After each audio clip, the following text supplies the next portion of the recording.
Okay, this is a short tutorial on driving on the interstate. You have in most cases, 2 to 3 lanes. All right. You have the middle lane, which is the general, I'm driving the speed limit lane. You have the right lane, which is designated for slower traffic. And you have the left lane, which is designated for faster traffic. If you're riding in the middle lane, and somebody comes up on your rear end, they can pass you to the left. They can go in where the motorcycle is. They can go in the fast lane. All right, if you're riding in the right-hand lane and somebody comes upon you, they can pass you and get in the middle lane. It's for the faster traffic. Then if somebody's in the middle lane, they can pass and get on in the left lane. If you're riding in the left lane and somebody comes up on your rear end, they shouldn't have to pass into the middle lane. That's where the slower traffic is. You should move out of the way and get in the middle lane and let them go around you.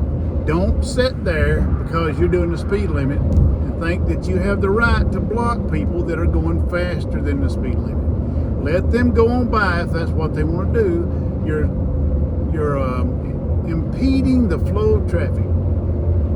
Yes, people speed, they shouldn't do it, but if you clog traffic, you can cause an accident.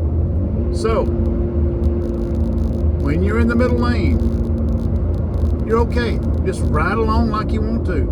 If you're not going fast enough, people can pass on the left. They can pass on the right if they want to, if they can. But if you're in the left lane, like I am right now, whoa! If you're in the left lane,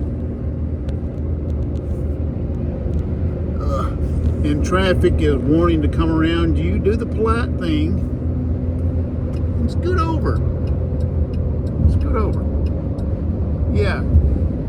You are submitting to somebody else's travel lane, but that's fine. My goodness, this isn't an ego contest.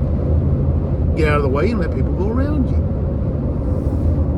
Anyway, have a safe drive and be careful out there. Have a good weekend.